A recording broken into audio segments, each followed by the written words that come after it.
الرحیم الحمد للہ رب العالمین والصلاة والسلام علی رسول اللہ الکریم۔ ہماری کتاب چل رہی ہے اثر استحضار استشعار نیت التقرب الی اللہ تعالیٰ فی العبادات والعادات، کہ عادات اور عبادات دونوں میں اللہ تعالیٰ کے تقرب کی نیت کو ذہن میں بھی لانا اور اس کو محسوس کرنا، وہ کیسے ہو سکتا ہے، اس کی مختلف صورتیں، اس کے مختلف ذرائع ذکر کیے جا رہے ہیں، اور ساتھ میں قرآن و حدیث سے اس کے دلائل بھی ذکر کیے جاتے ہیں۔ مثال کے طور پر آج کا یہ 5واں درس ہے، اس میں یہ فائدہ ذکر کرتے ہیں: الموفق حقیقتاً من يستطيع ان يجعل اوقاته وحركاته وسکناته جميعها عبادہ۔ کہتے ہیں اصل توفیق والا بندہ وہ ہے حقیقی طور پر کہ جو اس بات کی استطاعت کرے اور ایسا بن جائے کہ اپنے تمام اوقات، تمام حرکات اور سکنات اس کی عبادات بن جائیں، عام اس کے اوقات، عام اس کی حرکات اور سکنات عبادت بن جائیں۔ کیسے ہو سکتا ہے؟ اور یہ واقعی حقیقی طور پر توفیق والا بندہ ہوگا کہ جس کے عام معاملات جو ہیں، عام عادات جو ہیں وہ عبادت بن گئی۔ ہوگا کیسے یہ؟ اس کے لیے طریقہ یہ بتاتے ہیں: فَإِنْ أَكَلَ نَوَى بِذَلِكَ التَّنَعُّمَ بِكَرَمِ اللَّهِ وَبِفَضْلِ اللَّهِ۔ مثال کے طور پر وہ کچھ کھاتا ہے اور اس کے ساتھ اس کی نیت یہ ہوتی ہے کہ وہ اللہ تعالیٰ کے کرم، اللہ تعالیٰ کے فضل سے لطف اندوز ہو۔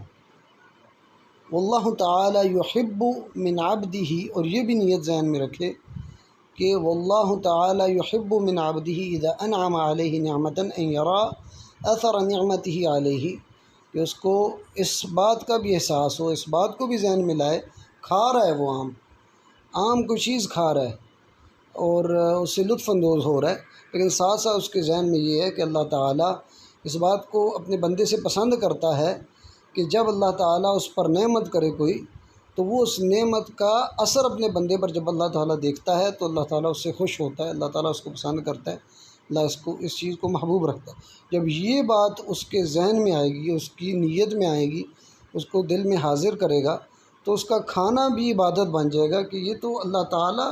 مجھ پر اپنی نعمت کا اثر دیکھنا چاہتے ہیں، تو میں کھا کے اللہ کے کرم نوازی کو سے لطف اندوز ہو رہا ہوں، مزہ محسوس کر رہا ہوں کھا کے، لیکن اس کے ساتھ ساتھ یہ عبادت بن گئی ہے کہ جب ہمارے ذہن میں یہ نیت آ گئی کہ اللہ تعالیٰ اپنے بندے پر نعمت کا اثر چاہتا ہے، تو میں اس کے حکم کی تعمیل کر رہا ہوں، اس کے محبوب کام کو کر رہا ہوں، کھا رہا ہے وہ اصل میں، تو یہ بھی اس کے لیے عبادت بن جائے گا۔ فَيَنْوِي بِأَكْلِهِ وَطَعَامِهِ وَشَرَابِهِ التَّقَوِّي عَلَىٰ طَاعَةِ اللَّهِ، تو وہ کیا کرتا ہے کہ کھانے سے، پینے سے اور کوئی بھی چیز کھا رہا ہے یا پی رہا ہے یا چکھ رہا ہے، تو اس کی نیت اس سے یہ ہوتی ہے کہ اس نے اللہ کی اطاعت کرنی ہے، اللہ تعالیٰ کے لیے عبادات کرنی ہے اور اپنی زندگی کو رسول اللہ صلی اللہ علیہ وسلم کے طریقے پر گزارنا ہے، تو اس کے لیے طاقت اس کو ملے گی اس کے ذریعے۔ اس کی جب یہ نیت ہے کہ میں کھا کے عبادت اچھی طرح سے کر سکوں گا، اس کی نیت میں جب یہ شامل ہوگا تو اس کا کھانا پینا بھی اس کے لیے عبادت ہوگا۔ فصار ذلک عبادۃ، یہ اس کی عبادت بن جائے گا۔ وینوی بذلک القیام بواجب نفسی، اور اس کے ساتھ ساتھ اس کی نیت یہ بھی ہو کہ وینوی بذلک القیام بواجب نفسی، کہ جو خود پر اس کے واجب چیز ہے اس کو بھی یہ کر رہا ہے، یہ نیت بھی اس کے ذہن میں ہو۔ وہ واجب کیا ہے اور کیا وہ اس کے لیے اللہ تعالیٰ نے ضروری قرار دی ہے؟ لأن الانسان یجب علیہ ان یراعی نفسہ، انسان پر یہ چیز واجب ہے کہ وہ اپنا دھیان رکھے، اپنا خیال رکھے، حتی انہ اذا جاع وخاف الموت وجب علیہ یأکل وجوبا، کہ مثال کے طور پر ایک انسان بھوکا ہے اور اتنی بھوک ہے کہ وہ موت کا خوف رکھ رہا ہے اس پر، تو اس بندے پر واجب ہے اللہ تعالیٰ کی طرف سے کہ وہ کھائے کچھ نہ کچھ اور اپنی جان بچائے، حتیٰ کہ حرام بھی کھا سکتا ہے، تو سور کا گوشت بھی کھاتا ہے اگر مثال کے طور پر، وہ بھی ایک خاص صورت میں کہ مرنے کی صورت آ گئی اور اس کے پاس کچھ نہیں، لیکن اس کے ساتھ اگر ہے کچھ اور اس کو کھائے گا تو اس کے لیے واجب ہوگا۔ تو اگر کھا رہا ہے تو بندہ اس بات کو بھی ذہن میں رکھے، نیت میں لائے کہ کھانا بھی اللہ تعالیٰ نے میرے پر واجب کیا تب میں کھا رہا ہوں، اور دوسری نیت یہ کرے کہ اس کے ذریعے مجھے طاقت ملے گی، میں اللہ تعالیٰ کی اچھی طرح سے عبادت کر سکوں گا۔ اور اس کے ساتھ ساتھ یہ بھی کہ اللہ تعالیٰ اپنے بندے پر جب وہ نعمت کرتا ہے تو اس نعمت کے اثر کو دیکھ کر پسند کرتا ہے، اس بات کو محبوب رکھتا ہے، اس چیز کو اچھی لگتی ہے اللہ تعالیٰ کو۔ تو یہ تین انسان کے ذہن میں نیتیں آ گئیں تو تین عبادتیں گویا کہ اس کے لیے اکٹھی ہو گئی۔ اس کے کھانے میں جو عام چیز ہے، عبادت بھی نہیں ہے خالص، تو اس کے لیے یہ عبادت بن جائے گی۔ فَإِنْ قَالَ لَا يَجِبُ وَأَنَا صَابِرٌ عَلَى الْمَوْتِ قُلْنَا بَلْ يَجِبُ أَنْ تَأْكُلَ لِتُؤَدِّيَ النَّفْسَ حَقَّهَا۔ مثال کے طور پر ایک بندہ بھوکا ہے اور بھوک سے مرنے لگا ہے اور کہتا ہے کہ مجھ پر واجب نہیں ہے، میں بس موت آ جائے کوئی مسئلہ نہیں، میں صبر کروں گا، تو ہم کہتے ہیں، ہم اس کو یہ کہیں گے بل یجب ان تأکل لتؤدی النفس حقها، آپ پر واجب ہے کہ آپ کھائیں اس صورت میں جب آپ پر موت آ رہی ہے اور آپ کے پاس ہے بھی تو آپ کھائیں گے، اور آپ پر یہ چیز واجب ہے کہ آپ اپنے نفس کا حق ادا کریں۔ فصار اکلک الآن عبادتا، اور اس سے یہ بھی کہا جائے گا کہ آپ کا یہ کھانا بھی عبادت بن جائے گا، کیونکہ یہ واجب ہے، اور واجب کس کی طرف سے؟ اللہ کی طرف سے۔ اللہ کی طرف سے کوئی چیز واجب ہوتی ہے، اللہ تعالیٰ کی سب سے محبوب چیز ہے، کیونکہ اللہ تعالیٰ رسول اللہ صلی اللہ علیہ وسلم کی حدیث ہے، حدیث قدسی، وما تقرب الی عبدی بشیء احب الیہ مما افترضت علیہ، کہ جو اللہ تعالیٰ نے فرض کی ہیں چیزیں وہ اللہ تعالیٰ کو سب سے زیادہ محبوب ہیں کہ جب بندہ وہ کرتا ہے۔ تو اس طرح اس کا کھانا، خاص طور پہ جب اس صورت میں کہ جب وہ موت آنے لگی ہے تو لیکن اس کے پاس کچھ ہے تو اس نے کھانا ضرور ہے، فرض ہے، اس کا کچھ انتظام کر کے کھا سکتا ہے وہ، اور کھائے گا تو اس کے لیے عبادت۔ عام صورتوں میں بھی جب وہ اپنی نیت کو درست کرتا ہے اور اس کو مختلف نیتیں جمع کر دیتا ہے تو اس کے لیے عبادت بن جاتی ہے، اور ایک سے زیادہ نیتیں کی جا سکتی ہیں۔ مثال کے طور پر جیسے ادھر ذکر کیا جا رہا ہے کہ آپ ذہن میں یہ بھی لائیں کہ اللہ کی نعمت کا میں ظہور کر رہا ہوں، اللہ کی نعمت کا اثر مجھ پر آ رہا ہے، اور اللہ تعالیٰ اس بات کو پسند کرتے ہیں۔ اور اسی طرح اس بات کو بھی ذہن میں لائے کہ جو ہے اس کے ذریعے میں اللہ تعالیٰ کی اطاعت اچھی طرح سے کر سکوں گا، اور اللہ تعالیٰ نے خود کے نفس کا جو حق رکھا ہے وہ بھی میں اس کو پورا کر رہا ہوں۔